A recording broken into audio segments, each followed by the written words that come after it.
क्या आप जानते हैं कि अयोध्या में स्थापित की गई श्री रामलला की मूर्ति बाकी की मूर्तियों से कितनी अलग है? रामलला की 5 साल उम्र की मूर्ति ही क्यों बनाई गई?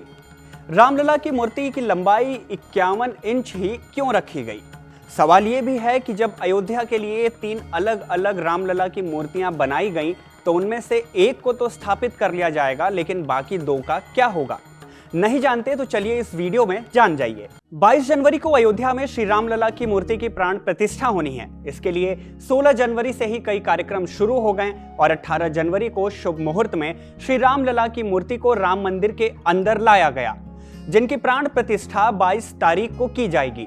लेकिन क्या आप जानते हैं कि रामलला की मूर्ति बाकी की मूर्तियों से कितनी अलग है? 5 साल के रामलला की छवि वाली मूर्ति ही क्यों बनाई गई? और तो और क्या आप ये भी जानते हैं कि उन 3 में से 2 मूर्तियों का क्या होगा, जिन्हें बनाया तो राम मंदिर के लिए गया था, लेकिन अभी तक मंदिर लाया नहीं गया? स्विच एक्सप्लेन में आज आपको इसी बारे में आसान भाषा में बेहद खास जानकारी दूंगा। हेलो एंड वेलकम, मैं हूं शुभम और आप देख रहे हैं स्विच। कितनी खास है रामलला की मूर्ति? सबसे पहले बात कर लेते हैं कि रामलला की उस मूर्ति में ऐसा क्या खास है जिसे 18 जनवरी की शाम मंदिर में लाया गया था। रामलला की इस मूर्ति को शालिग्राम पत्थर से बनाया गया है। मूर्ति में रामलला की 5 वर्ष की उम्र दिखाई गई है। जिस श्याम शिला से ये मूर्ति बनाई गई है उसकी उम्र हजारों साल होती है।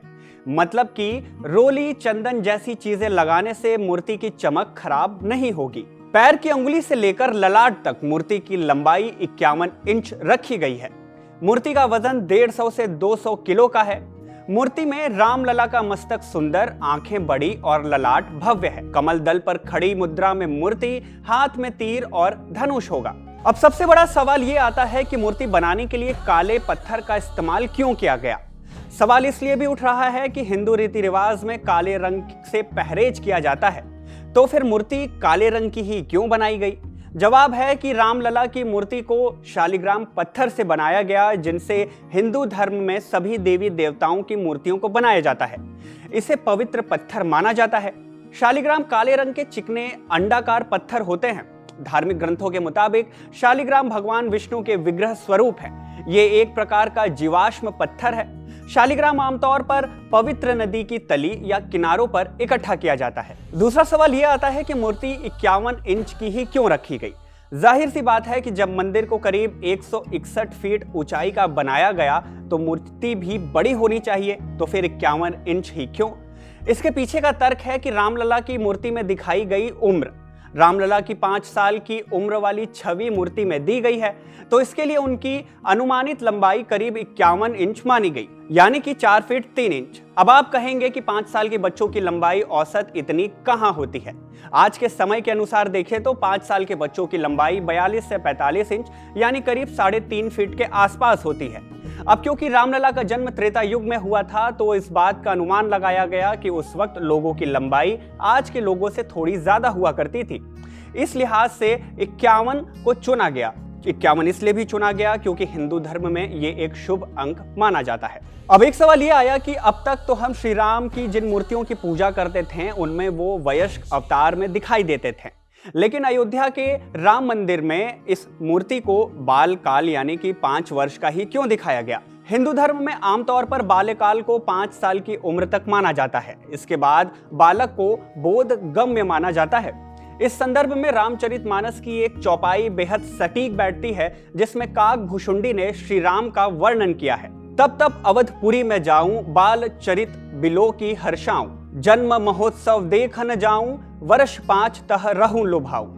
चौपाई का अर्थ है कि काकभूषुंडी कहते हैं कि तब तब मैं अयोध्यापुरी जाता हूँ, उनकी बाल लीला देखकर हर्षित होता हूँ। वहां जाकर मैं जन्म उत्सव देखता हूँ और यानी भगवान श्री राम की शिशु लीला में अवतार को देखकर 5 साल तक वहीं रहता हूँ। काकभूषुंडी, जिन्हें भूषुंडी भी कहा जाता है, उन्हें राम के एक भक्त के रूप में दर्शाया गया है। काकभूषुंडी एक कौवे के रूप में गरुड़ को रामायण की कहानी सुनाते हैं। उन्हें चिरंजीवी के रूप में माना जाता है और माना जाता है कि वह आज भी पृथ्वी पर जीवित हैं। राम जन्मभूमि में स्थापित करने के लिए 3 मूर्तियां बनाई गई थी। ऐसे में एक सवाल ये उठता है कि बाकी 2 मूर्तियों का क्या होगा? श्री राम जन्मभूमि तीर्थ क्षेत्र ट्रस्ट के महासचिव चंपत राय ने इसकी जानकारी दी। चंपत राय ने बताया कि उन दोनों मूर्तियों को भी मंदिर के पहले और दूसरे तल पर रखा जाएगा। उन्होंने बताया कि राम मंदिर की पहली मंजिल जैसे ही तैयार हो जाएगी, श्री राम जन्मभूमि तीर्थ क्षेत्र ट्रस्ट अयोध्या में वैदिक अनुष्ठानों के साथ रामलला की बाकी 2 मूर्तियों में से एक को विराजमान कर दिया जाएगा। इसके बाद दिसंबर 2025 तक पूरे मंदिर का निर्माण कार्य पूरा होने के बाद दूसरी बची हुई मूर्ति को दूसरे और आखिरी मंजिल पर विराजित किया जाएगा। उन्हें भी राजगद्दी पर बैठाते समय सभी अनुष्ठान किए जाएंगे। राम मंदिर के ऊपर दी गई ये जानकारी आपको कैसी लगी और रामलला के दर्शन को लेकर आपका क्या प्लान है? और तो और इस पूरे मंदिर को लेकर के आप में कितनी एक्साइटमेंट है, हमें कमेंट बॉक्स में जरूर बताएं और ऐसी ही एक्सप्लेनर वीडियोस पाने के लिए सब्सक्राइब करें स्विच को।